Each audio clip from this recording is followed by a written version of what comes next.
Yo, what's going on, everybody? Happy Friday once again. We're back at it again with another episode this week. Second time this week. Hopefully, you guys enjoyed the only 2 a week now. Try to crunch it down a little bit. Got a lot to cover throughout the week. A lot to look forward to this weekend. This is your Sports Digest. I'm your host, Alex McMitch.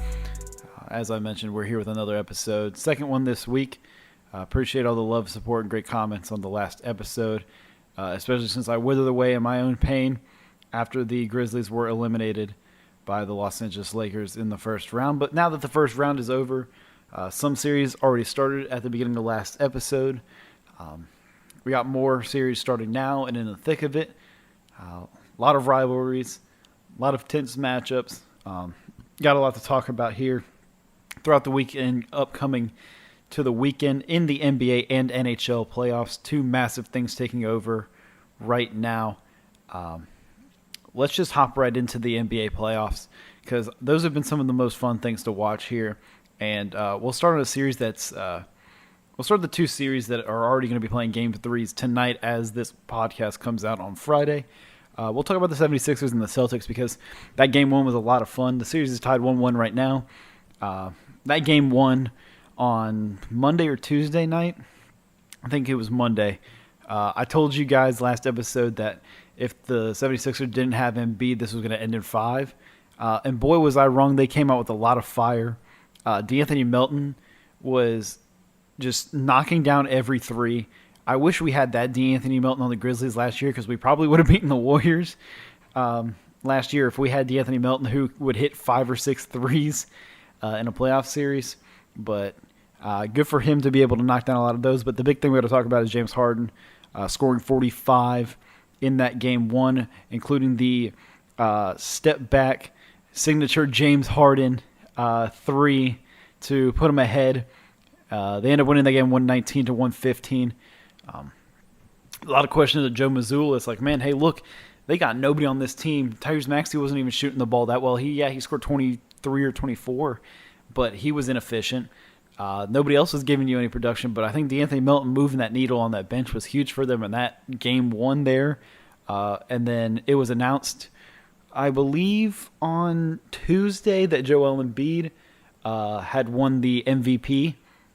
So congratulations to Joel Embiid, much deserved. I think everybody understood that he was going to be the unanimous MVP. Fantastic season for Joel, but it was also announced that he was going to be able to play in Game 2. And it was like, whoa, we were told originally that he was probably going to be back for Games 3 and maybe, if not even that, 4. But he was back by Game 2, and it kind of messed up everything. It was either that or the Celtics just had a signature depth run of a century right there. A classic Celtics win in Game 2, 121-87. Much better all-around performance from the Celtics. Brogdon gave you 20-plus off the bench. Tatum and Brown did their thing. Marcus Smart did his thing to an extent. Derek White did his thing. And Joel Embiid came in there not shooting well, obviously not playing for a while. Harden went back to, I think he was like 2 for 12 in that game. De'Anthony Melton went back to normal. Rough game for Philly there. Celtics made the right adjustments as they should have, as we all expected. This series is going to be good. They play Game 3 tonight, like I said, as this is coming out on Friday. They play Game 3 tonight and Game 4 on Sunday afternoon, both happening in Philly. Right now, the direction of the series, I don't really know how many this is going to go. I'm still confident in my pick that if Joel was going to come back, that it would be Celtics in 6. I'm pretty confident about that, but man, it's just going to depend on Game 3 and 4. It's what are we going to get from Embiid and Harden? We know Embiid's going to really do his thing for most of the time, but how much is that knee really bothering him? How much is it playing a factor into his production, his conditioning, his ability to play with the intensity that he normally does, that it earned him that MVP this year? And everybody knows about playoff Harden. You know, it's a thing, it's a stigma that he's had to live with his entire career. What's he going to be like? Is he going to rise to the occasion that he did in Game 1? Or is he going to wither away once again like he did Last game, it's going to be down to Maxey. It's going to be down to Maxey and Tobias Harris, D'Anthony Melton. I'll try to give that extra boost because when you look at Boston, you're always expecting the best from Jaylen Brown and Jason Tatum, but it's always like, Boston's two guys are gonna kill you, right? You expect that to happen, but who's gonna be that true killer? Is it gonna be Brogdon? Is it gonna be Smart? Is it gonna be Derek White? Hell, it could be Al Horford's 40-year-old ass. You just never know. And I love Al Horford. Gator for life, Gator legend, but you just never know who's going to kill you at any given time on that Celtics team. And that just makes them more lethal to me than Philadelphia.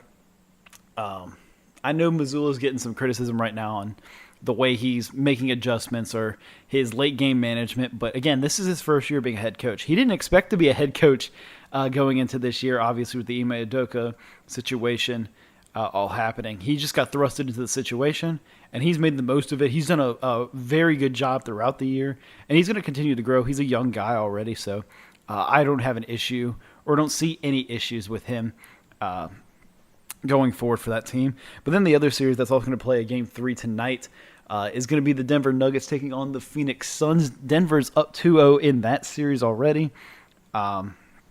Game 1, I can't remember if we talked about it or not. I don't think we did because it was going to happen that night that episode came out. And Denver won that game 97-87. In that game, Devin Booker scored 35, and Jokic put up 39. Your two stars are going to go off. It was after that game everybody was like, all right, cool, Denver's doing their thing. But like I talked about last episode before the series started, it's going to come down to that Phoenix depth. It's going to come down to it. It's going to come down to, is Torrey Craig really going to give you anything off the bench, right? You gave up a lot of your depth pieces in order to get Kevin Durant. So if he has an inefficient shooting night, like granted he gave you 24 game 1, but he shot 10 for 27, 2 for 12 from 3.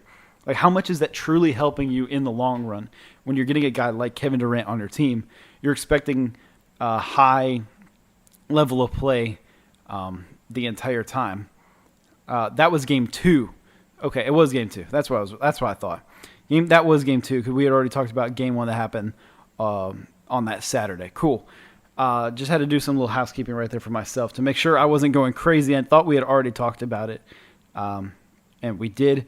But one of the big things coming out of that series is the fact that Chris Paul, with the groin strain, they said they're going to miss games 3 through 5. And that's massive because that's your true facilitator on the court. Now you're going to be starting Cam Payne, Memphis legend, for that team. And now there goes another bench piece that you've been relying on. So now your team's going to be looking like Cam Payne, Devin Booker, Josh Okogie, Kevin Durant, and DeAndre Ayton. And now your bench shrinks down another little bit to maybe Damian Lee running some point guard minutes. I don't even know who else could run the point guard. I guess Terrence Ross or Landry Shamet can run those point guard minutes. They have Saban Lee. He is technically a point guard, but I don't know how much you want to dictate him. Although it's going to come down to now Kevin and Devin. Kevin and Devin working on the facilitating game. But how much is that going to take away from their scoring now? I don't know. That game, too, was very, very ugly. I think at one point I looked at the box score because I was like, man, nobody is just hitting any shots right now. And at one point, I think Denver had 3 made threes in like the fourth quarter. I was like, all right, whatever the hell is going on, screw it. They ended up making 7, and the Suns made 6. So nobody could shoot threes that game. Nobody's hitting anything. Now you're going back to Phoenix, or you're going to Phoenix rather, with no Chris Paul, which I don't know if that's going to help you or hurt you at this point.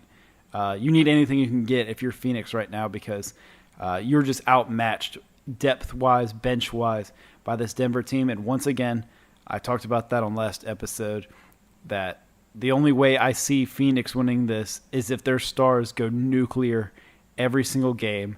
I think that the fact that Kawhi and Paul George were hurt in that LA series allowed Phoenix an easy pass to get to the second round, because I think LA would have won that game, or won that series easily. And now you're facing a Denver team who is pissed off about hearing all year that they're a regular season team, that they can't win in the playoffs, and they're like, here, you know what? We're just going to roll out random guys whenever we want.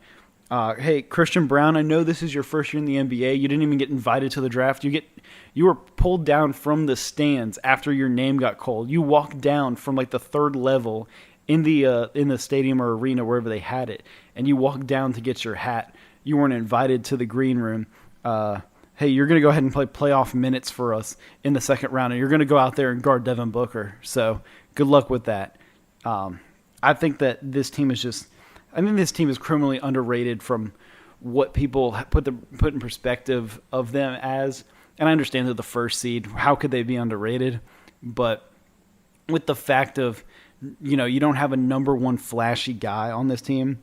I mean, Jamal Murray, who went for 6 threes in game 1, I think, went 0 for 9 from 3 and 3 for 15 from the field, and yet they still won that game. It's because they got that depth. And even though they played 3 guys off the bench, you still got 3 or 4 more guys. I'm looking at names right now on their bench that can come in and give you good minutes and would help the Suns immediately on their bench. So that's how that series is going. I don't know how it's going to end up going. It's going to dictate. If Denver can get 1 here on the road, which I think they will, it might be over in 5, but it could go to 6. I don't know. Hell, it might end in 4 if they take both. Obviously, we might have a lock for the Western Conference Final come the next time I talk to you guys on this podcast. But speaking of the Western Conference, let's just go to the game that happened tonight and happened on Tuesday. The Lakers and Warriors. That second round series kicked off, like I said, on Tuesday. The Lakers won that one 117 to 112. Anthony Davis had a 30 and 20 game. Absolutely ridiculous from Anthony Davis. But outside of that, the real big thing to look at is Dennis Schroeder having 19 points off the bench for them, which he wasn't scoring much in the Memphis series at all. To have that kind of production off the bench for them, it not being Rui Hachimura is insane. Granted, he did shoot 9 of 10 from the free throw line, and I know that there's been a lot of complaints about that game 1, about the free throw differential. The free throws were 29 to 6, and if you're just to look at it, and I get it, it's easy to be like, man, the refs are really just giving the Lakers this. The free throw differential is insanely different. The fouls, there's 10 more fouls than the other team had. So it's easy to complain that. But if you're going to look at it this way, I'm just playing a devil's advocate here, not picking a side or not siding with a side. The Warriors took 53 threes, and the Lakers took 25. So if you're going to look at it at the standpoint of why are they not shooting enough free throws, drive the damn ball. They took 106 shots total, 53 of them were from 3. Half of your shots came from beyond the arc. Drive in every other couple times, and maybe you'll get a foul call. You're the Warriors. You're going to get a foul call. You have Steph Curry on your team. You have Klay Thompson. They respect those guys. They're going to call fouls for them. It's not like they're playing. It's not like it's Memphis. It's not like Memphis where we're going to drive in. They're not going to call a foul anytime, right? They're going to respect you and give you those calls because you know that you earned them, right? It's just the fact you're shooting 53s. Like, obviously that's the Warriors game. They're going to live and die by the 3, and they're going to kill you by that factor. But you can't necessarily say that, the refs were on the Lakers' side for that just because of the fact that the differential was that big, when you have to realize that the Warriors need to make better decisions to where they could have drove themselves and forced contact and gotten to the line. Instead, they chose to shoot half of their shots being from 3. And then the big thing that game that everybody I know is talking about is Jordan Poole pulling that thing from Abu Dhabi, thinking that it's Michigan versus Houston once again, and he's got to sling that thing from half court for the game winner. I don't know what he was thinking. I get you were uncovered, and I know Tyrese Halliburton said that was a good shot and everything. But, man, I know that Steph was not going to be the guy to get the shot there at the end, but you got to find Klay. Klay's got to be the next guy after Steph to shoot that. And then Jordan Poole could be the third guy. But you don't want Jordan Poole who's basically standing next to Darvin Ham in the coach's box shooting that ball. I don't care how open he is from that deep. He clanked that shit so hard. That's just unacceptable for that game. And I'm only going heavy on that game because this second game really wasn't much to talk about. The Warriors won this one 127-100. I'm recording it right after this game ended. Klay Thompson went nuclear, 8 for 11 from 3. Steph had 20 points. Your bench gave you a lot of stuff. But the big thing is they made an adjustment. They started JaMychal Green, a little bit bigger body, a little bit more athletic defensively than Looney is. And Anthony Davis went 5 for 11 from the field. So after scoring 30, Anthony Davis went for 11. That's what he's going to do. He did it all Grizzlies series. He'd give you 26, 27, 28. And then next game, he gave you 8, 9, 10, 11. And it's like, oh, okay, Anthony Davis is back to his normal stuff. Rui Hachimura had another nuclear game, but it's probably because he got to play a lot more minutes because they were down so much. Tristan Thompson showed the court who, I'm glad that he's able to actually run up and down the court still. I didn't think his old ass and uncoordinated ass could get up and down the court. But, good for him, I guess. He got 5 points and 4 rebounds. You add those combined, it's probably lower than his career high total points in a game at 9, probably. So, good for them. Like I said, the series is tied. Tristan Thompson does not deserve any of this. Maybe he does, but he doesn't. I don't know why I'm picking on him. It's just he's an easy target, dude. He is an easy target. But that series is tied 1-1 going to Golden State now, going to LA now, which that game will happen, I assume, prime time. Yeah, prime time Saturday night, 7:30 on ABC. Right after this other game 3 that we're going to talk about between the New York Knicks and the Miami Heat. We talked about game 1. I know we did for sure. We talked about game 1. But game 2 happened. Final score 111-105. The New York Knicks winning that one. Big story within that game. Jimmy Butler twisting that ankle in game 1 was not available for game 2. All signs are pointing towards him playing game 3, I believe I saw today. So expect Jimmy to play come Saturday. They're going to get 2 days off as well. So get an extra rest day for Jimmy to get ready. But if you want to talk about a ref fest, I guess, just check out the fourth quarter of that Knicks and Heat game because, man, the refs really took that one over. Miami was leading for most of that game, that quarter, and all of a sudden it just some switch flipped, and next thing you know, I'm seeing Julius Randle at the free throw line every other possession, or Jalen Brunson. But I'm not going to go too much into heavy about how that's necessarily the ref's fault, but that's just one thing to point out because Miami played so well without Jimmy. They were distributing the ball to one another. Everybody was getting their shots up. Everybody was getting their points. It just unfortunately came to the point where, they just ended up shooting so many free throws there in the fourth quarter down the stretch that it was just too much for them to handle. But as I mentioned after last game,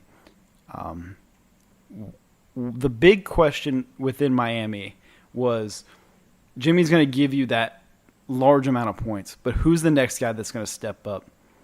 Bam has been very hesitant to shoot the ball all year. All year he's been very hesitant to shoot the ball. I talked with a guy who I've coached with that is a Miami Heat fan, and he tells me that every single time Bam gets the ball on the elbow, all he needs to do is turn around and shoot that mid-range jumper, but for some reason he's just afraid to. And it seems like he's still doing that, and it makes no sense because that could be the difference maker for that team. Kevin Love's not going to give you much production. Caleb Martin gave you 22 in that game too, but good for him. Kyle Lowry is inefficient as hell right now, but I said that the most important piece on this team is going to be Gabe Vincent, and it's because he can knock it down from downtown. He's going to shoot a high volume of threes. He's going to make a bunch too. Jimmy's going to be your mid-range guy, get to the line free throw, and defensive guy. You need a guy to kick it out to that's not Duncan Robinson. Gabe Vincent can kind of play a little bit of that facilitator role, and he can play a little bit of defense. Not too much, but he can play a little bit, serviceable enough defense that Duncan Robinson can't do right now. He's going to be that big guy for you. And going home with Max Strus, going to be the other guy that's very important for you too. I think Max Strus is like top 3 or 4. That's a hint for later, a later segment in the show. But I think Max Strus is top 3 or 4 in 3-point percentage at home in the NBA right now. Don't quote me on that. It's in that range. So Max Strus going back home and playing in Miami for Game 3 and 4 is going to be massive for them. As I mentioned, that Game 3 will take place on Saturday afternoon, and Game 4 will be Monday. We'll talk about that. We'll talk about Game 3 next episode and get you ready for that next Game 4 on Monday. But that covers all those playoff series so far. Like I said, it's kind of just trickling down. This is honestly not that much time I've taken off talking about the NBA because it's really just down to these 4 series, and one of them could potentially be over by the next time we talk. 2 of them could be almost done and getting ready to wrap up by the next time. And it's moving really quickly. These series are moving quickly. We might get a very early finals depending on how quickly it really moves. But speaking of moving, we're going to move on to a person that the Memphis Grizzlies are moving on from allegedly in Dillon Brooks. And I know everybody's been waiting to hear my opinion on this as well. It was reported, I believe, Tuesday, Wednesday, that the Grizzlies were not going to be bringing back Dillon Brooks under any circumstances. And that was reported by Shams Charania of The Athletic and FanDuel and Bally and whatever else he works for. But it was so weird because you could tell between the exit interviews, like we talked last episode about Zach Kleiman saying that I'm not going to comment on Dillon right now. We'll save that for a later time. The wording was very much so of, hey, look, I think we're all at an understanding here that he's probably not going to come back. So let's not talk about that right now. We'll talk about him at a later date once he is gone, and we can, give him his props and his flowers for being that guy to transition that he was the last piece of that grit and grind era, I guess. Obviously he wasn't on any of those teams, but he was the last guy to play, outside of Jaren. He was the last guy to play with Mike, T.A., Zebo, and Mark. So, to have that last piece finally fall from that era, it is kind of sad to see. But knowing that he's gone, obviously after the recent playoff series, the past couple of years, honestly, it's a bittersweet ending, I guess, on our end as fans and the people who might not like Dillon Brooks as much. It's a bittersweet end for that, but it's weird because one of the things that have been talked about a lot is that the Grizzlies are using this as a scapegoat. And I know you're seeing that word a lot now, scapegoat. I don't see it like that, and maybe it's because I'm a fan of the organization more than anything. I'm an organization first guy. I'm a franchise first guy. I've seen a lot of my favorite players go. I've seen a lot of my favorite players get paid a lot of money for this team and not do shit for it and be the most hated player in Grizzlies history potentially. And he's one of my favorite players growing up. So I'm a franchise first guy, so I understand it. But the use of scapegoat for Dillon, like we've been using that for so long, so I guess it is a scapegoat really. But the fact that everybody's trying to now spin this narrative that it's the Grizzlies organization that has an issue with the culture, it's not Dillon Brooks' fault. It's like Kendrick Perkins, esteemed, prestigious, obviously, analyst. Everyone takes him super seriously for everything he has to say because he's a genius. Had something to say about the Grizzlies organization saying, well, why are you hating on Dillon Brooks like that? He's done nothing but show love for your organization. When a week earlier, this man had a cutout picture of Dillon Brooks on live TV. I'm not even bullshitting on this. You can look it up. He had a picture of Dillon Brooks on live TV, and he poured honey onto his picture. Like I said, I'm not even bullshitting about this. You can look this up. He poured honey on another grown man's picture, and now he's talking about our organization as we're an embarrassment and our culture sucks, and we need to take it easy on him. Like, dude, you were just trashing this dude a week ago. Like, what has changed now? What's changed? I get you're maybe pro player, but were you pro player last week when you were talking shit about him? Like, come on, man. And I know not everybody takes Kendrick Perkins as serious. He's an actor. It's a part of a bit. I get it. But still, it's just like, this is what you're representing right now? Like, come on, man. And I'll let everybody in on a little inside information that I don't think a lot of people know, but I've been saying it over the past couple of days to people around me. Obviously, the two big insiders in the NBA, Shams Charania works for, like I said, all those maybe 20 different places, and then Adrian Wojnarowski, who works for ESPN. When you look at Shams and Woj, in the recent times of reporting, who broke the jaw news of his extension first? Woj. Who broke Tyus Jones was going to return to the Grizzlies? Woj. I know I already mentioned him a little bit ago. Who broke Chandler Parsons was coming to the Grizzlies? Woj. Someone has a connection with the Grizzlies organization. Who's the person that has been talking all this stuff about Ja Morant and his suspensions and all of his troubles? Shams. Who's been the guy to talk about all of Dillon Brooks' stuff? Shams. Shams is close with NBA agents. Everybody knows, I think a lot of people knows this, but Shams is close with Dillon Brooks' agent, I believe, or has like a relationship with him. He doesn't have much of a relationship within the Grizzlies organization. Adrian Wojnarowski, on the other hand, has a good relationship with the Grizzlies organization, knows all the ins and outs. Same with Tim McMahon, who also is his counterpart at ESPN, or not counterpart, whatever. He's his colleague at ESPN, excuse me. Both of them have good relationships with the Grizzlies organization. So if Adrian Wojnarowski were able to come out with that and say, hey, they're getting rid of him under any circumstances, I'd be like, okay, man, this is really serious. They really hate this guy.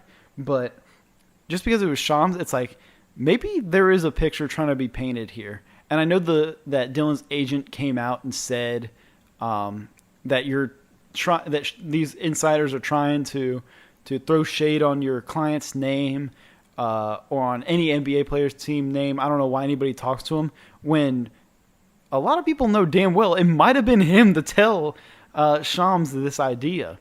And him putting that tweet out is a whole thing from the Grizzlies organization saying, hey, I know we employ your boy Kenny Lofton right now. We just gave him a lot of money, right?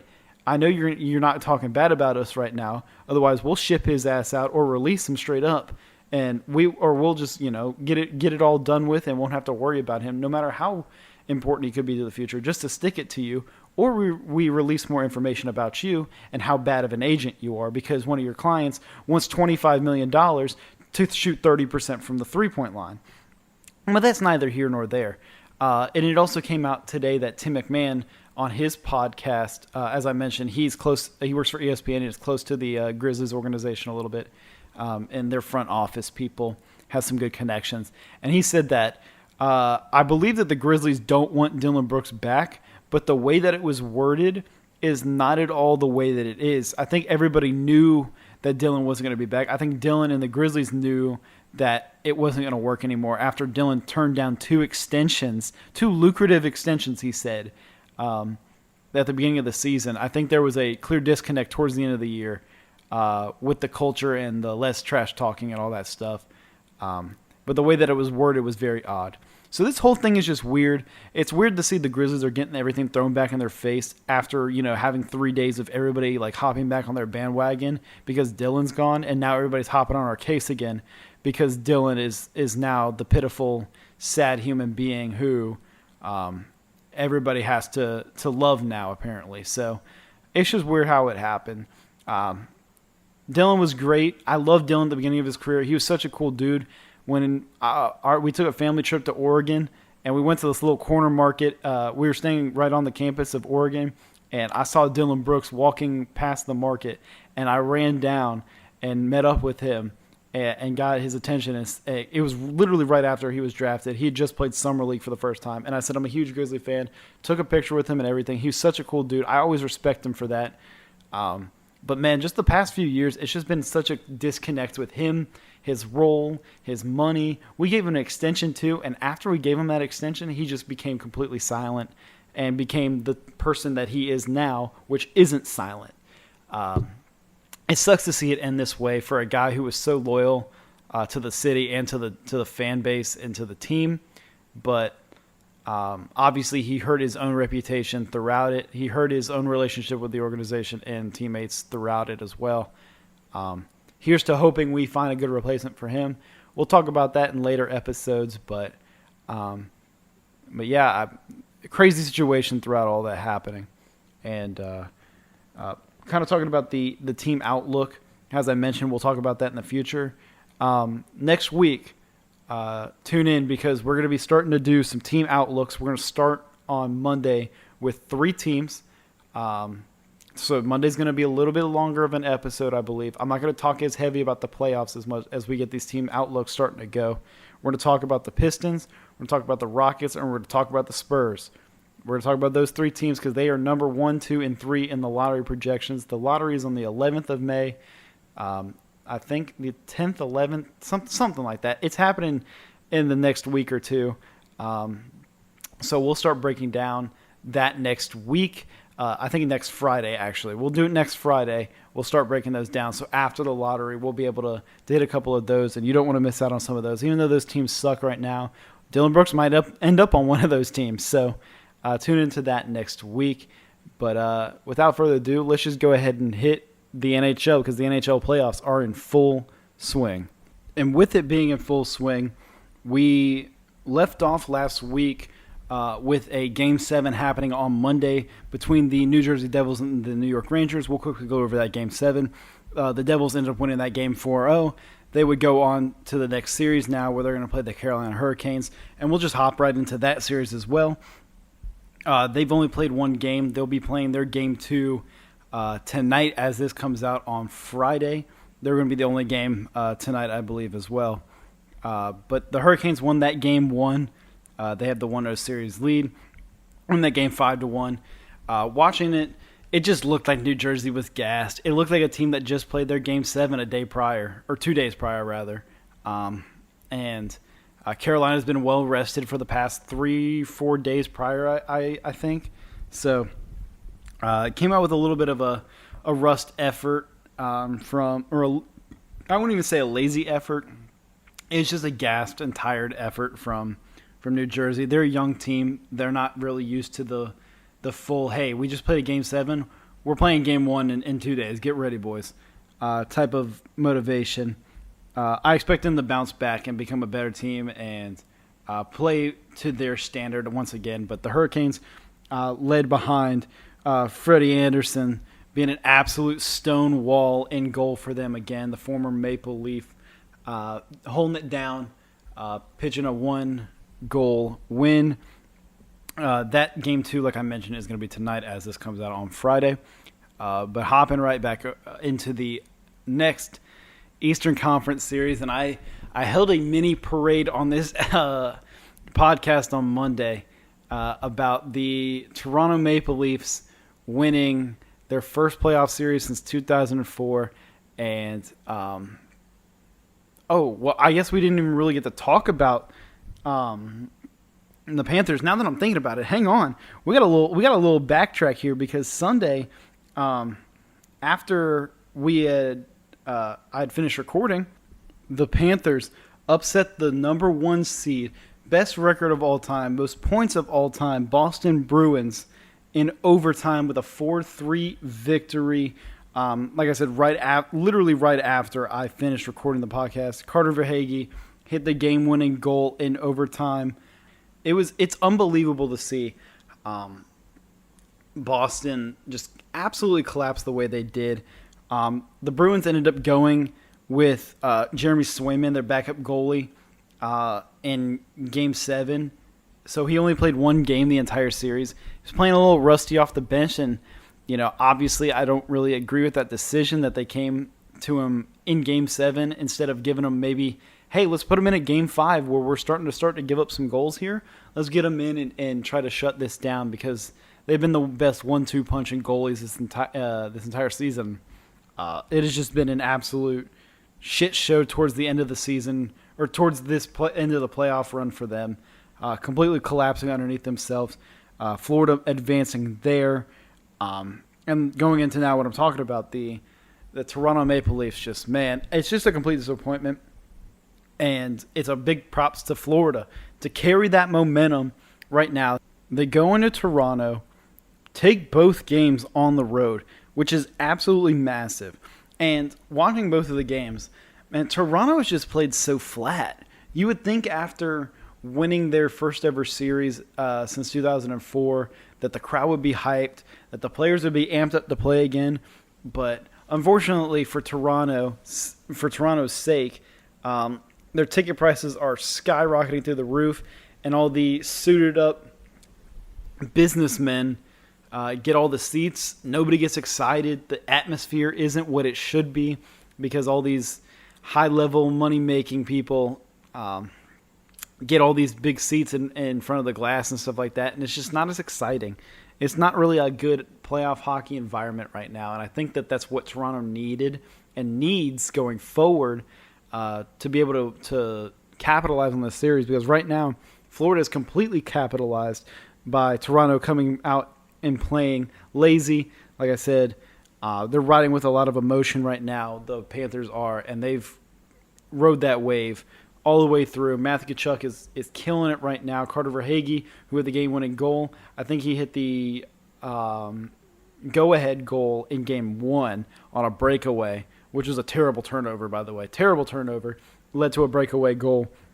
And I believe 5 or 6 years ago, goaltender Sergei Bobrovsky from the Columbus Blue Jackets became a free agent. Florida, needing a goalie to set for the future, paid him a massive amount of money. And ever since then, he's been injured or he's underperformed. And it's like, when Bob gets hot, he's going to get hot and he's going to give you a run. And that's exactly what he's done this series. He outplayed Ilya Samsonov completely. Bobrovsky has been an absolute stone wall, giving up 2 goals in each game only. And against one of the most high-power offenses, well, at one point, I guess, high-power offenses in the NHL. That's great. But Toronto's just playing flat-out lazy right now, and it's embarrassing to see, especially after that incredible first-round run that they had against Tampa, who is always going to be good in the playoffs. And then moving over to the Western Conference side, Vegas takes on Edmonton in the first-round matchup. And they played their Game 1 on Wednesday? Yes, Wednesday. And Vegas won that game 6-4. Vegas has a 1-0 series lead.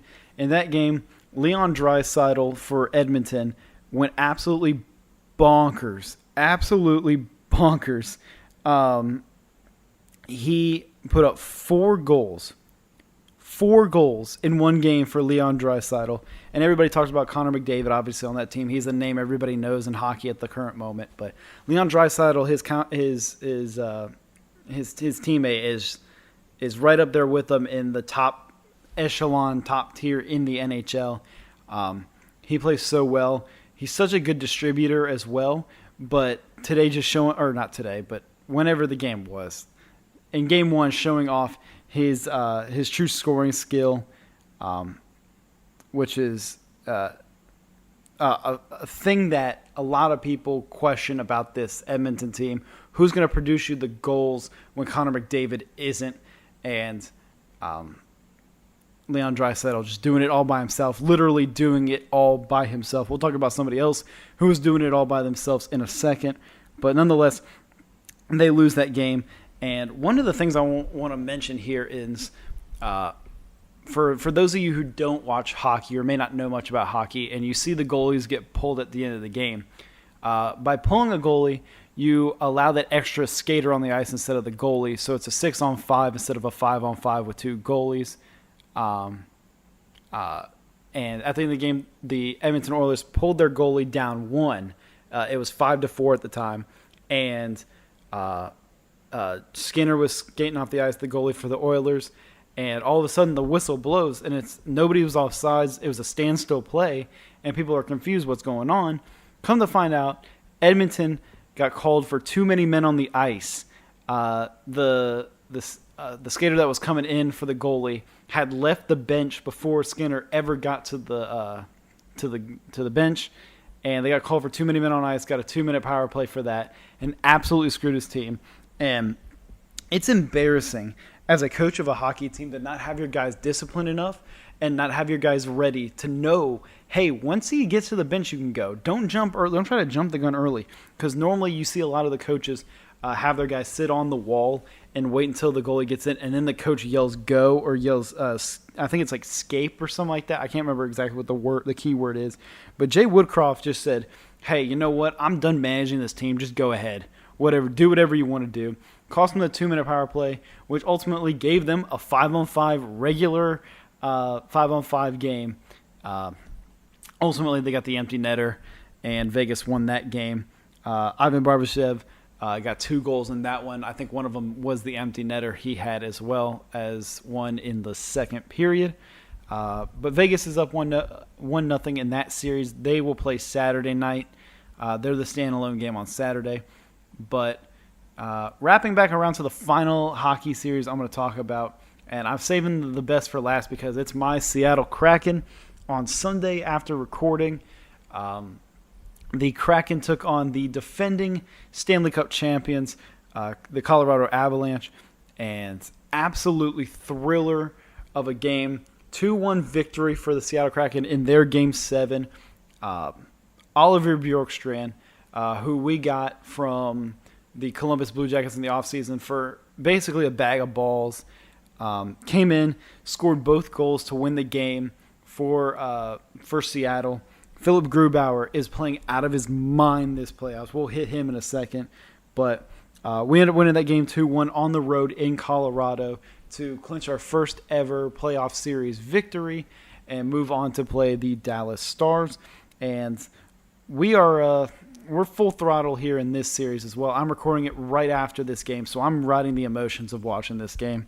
The series is tied 1-1. Game 1, we'll talk about that a little bit more because that made me happier than tonight. But Game 1 was a 5-4 overtime victory on the road for the Kraken.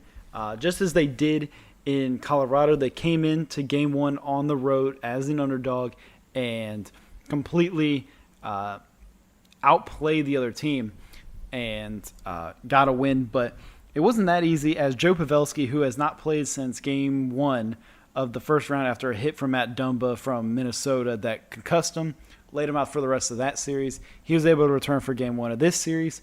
And, of course, just in fitting fashion, as Jumbo Joe – well, he's not Jumbo Joe. As Joe Pavelski would normally do, tip-in goals were everything he does. And he scored all 4 goals for them. Nobody could stop him at all. He was just finding the back of the net no matter what. And at one point, with 5 minutes left in the third period, we were up 4-2.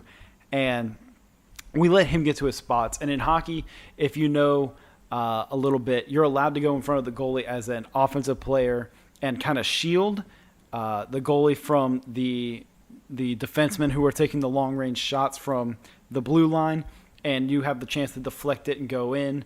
And Joe Pavelski is one of the greatest ever at that, at deflecting shots and getting them to go in. And he was just deflecting everything, got everything to get to the back of the net. And in those 2 minutes, in those 5 minutes, he scored 2 goals, sent us to overtime, where Yanni Gourde, who has played this Dallas team in the Stanley Cup final back in 2020 in the bubble, absolutely destroyed them back then, hit the game winner from all the way back in Seattle pretty much, just threw it up there and it got through traffic and got to the back of the net. We win that Game 1. And then Game 2 tonight, it was a weird game. It was a weird game for sure. Excuse me, I need to stop saying we. I know people hate when people say we, so I'll try to stop. But Dallas ends up winning this game 4-2 over Seattle. The goalies shined the most, honestly. In a 4-2 game, the goalies shined the most. Philip Grubauer was standing on his head the entire game. Jake Ottinger was standing on his head the entire game. And if you don't know hockey terms, standing on his head means he's basically being a brick wall over there. I know it sounds bad and derogatory, but it's not. They were both goalies were standing on their heads for most of the game. So it was an embarrassment of play by our defense. Adam Larson is one of the defenders for the Kraken, and he is just basically as good as a traffic cone out there. You can just weave around him like he's a drill, because he's a defensive specialist is his title, and he's always late to guys coming and covering the point. He's always late on wraparounds. He just gets beat one-on-one in transitions and breakaways. It's a super annoying to watch. And I understand he's a little older, but still, if you're supposed to be the number one line of defense here on this, you're on line one of defense. We expect you to at least hold it down a little bit, but you're just getting lost out there, and it's really hurting the team. But on the other hand, Morgan Geekie, who has really proven himself to be a line one defenseman in the NHL, has put his body on the line, fighting-wise and blocking shot-wise. Took one off the kneecap in Game 1. Has really impressed there. But in Game 2, it was all about the second period. And that was where Dallas put all the pressure on us. Put all the pressure on Seattle. Put up 3 goals in one period. One of them a tip-in, one a wraparound goal, and another one was off a rebound where Grubauer had already made 2 saves prior. So a lot of them just defensive mishandles and not clearing the puck out, and we just couldn't get into the zone. They were riding with a lot more emotion. The arena was super loud, but again, apparently Dallas has never seen a hockey game in their life because, they were loud, but loud at the wrong times. They don't know what a penalty is. They don't know what not is a penalty or what isn't a penalty. They were just yelling every single time somebody fell down. They were just flailing their arms up in agony. It's like somebody just shot the player on the ice. Like, I know the only time that your team has ever been good was when COVID happened and they were in a bubble and you guys couldn't go to the games. And I know Dallas isn't a hockey area, but you might want to check your other teams because they all suck ass too. It was such an embarrassment for some of their fans and some of their players who I respect a lot in this league. It was hard to watch a lot of the stuff that they were doing, but nonetheless, they got the win 4-2. They travel back to Seattle and play on Sunday night. But man, that clears up the NHL. There's not much else going on. We could talk about the MLB a little bit. The Red Sox sweep the Toronto Blue Jays 4-0. I can tell you that. I believe Michael Harris for the Braves unfortunately got an injury. Justin Verlander made his first start of the season and gave up back-to-back home runs. They lost 2-0, so that happened in the first inning, and nothing happened after that. The Tampa Bay Rays have been I think they swept the Pirates this series, who the Pirates have been absolutely hot. And then the St. Louis Cardinals are the complete opposite of hot, 10-21, which everybody thought they'd be in the same position that Pittsburgh is in right now. The Angels come in and sweep the Cardinals in that series. Mike Trout hit a go-ahead home run in Game 3 of the series, or Game 2. But that's basically it for the MLB. Really, the Yankees suck. That's always a joyous time in life as a Red Sox fan. Like I've been saying this every week now. I know nobody really wants to listen to baseball at the moment. Everybody wants to listen to the playoffs and all the stuff going around the NBA and the draft and all that kind of stuff. So we'll kind of touch on the MLB and more stuff going forward. But we do have to talk about something that has happened in college baseball with the University of Alabama. They fired their head coach, I believe earlier today, as I'm recording this on Thursday night. They fired their head coach for the whole gambling issue. I'm sure everybody's seen it, but if you haven't, there was a large wave of bets being placed in Ohio last week or 2 weeks ago, whenever Alabama played LSU in a college baseball series, there's a lot of heavy bets on the money line for LSU to win the game against Alabama. And it was odd because there was a starter set to pitch, and like an hour before the game started, they switched to a guy who has barely ever pitched before, has barely pitched this season. So it was kind of questioned that, hey, is he giving off this type of information? And it has come out that it's looking like he has given this type of information out, and it's happened before. He's gotten relieved of his duties, obviously. And that's just a whole situation. I think they beat Vandy today in baseball too, which is kind of funny. I don't know if they actually won or not. I just saw them hit a home run and take a lead.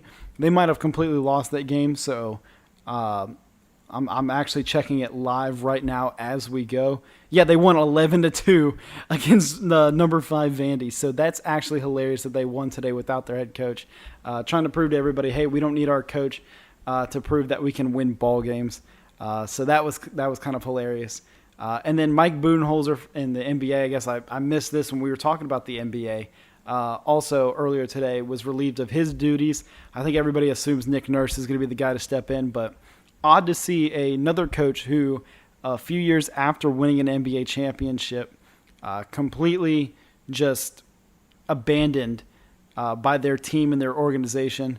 I would not be surprised if Mike Budenholzer becomes an assistant on Taylor Jenkins' staff here in Memphis pretty soon after this firing, because of the relationship. Taylor Jenkins used to work under Mike Budenholzer in Atlanta and Milwaukee, so I would not be surprised if he takes him in for the year, allows him to recuperate, and get a new head coaching job next year, or he might just hop into another one immediately and fill in another position. But that's about all the news going on in sports. Like I mentioned about baseball, we'll kind of hop into that.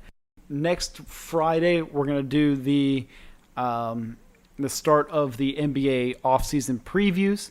A lot of games this weekend. We've gone over all of it. I've given you all the details, given you the rundown of what's happened if you missed it. But I hope everybody has a great weekend. Stay safe, make good choices, enjoy the games. Come back here on Monday. We'll recap everything that happened during the weekend and debuting a new segment on Monday. I know I teased it last week, but this episode's gone too long. I don't want to waste any more of y'all's time. It's too late for me right now. I promise Monday's show is going to be much better than this one's. But I hope everybody enjoyed this show. Keep showing love. Keep telling your friends. Go follow me on everything at Your Sports Digest on Twitter and Instagram, at YouTube if you want to listen on there as well. Apple Podcast, Spotify, wherever you're listening to this. I appreciate you so much. Interact with me. Send me messages. I love interacting with all of you. But I'm Alex McNinch, and this has been your Sports Digest.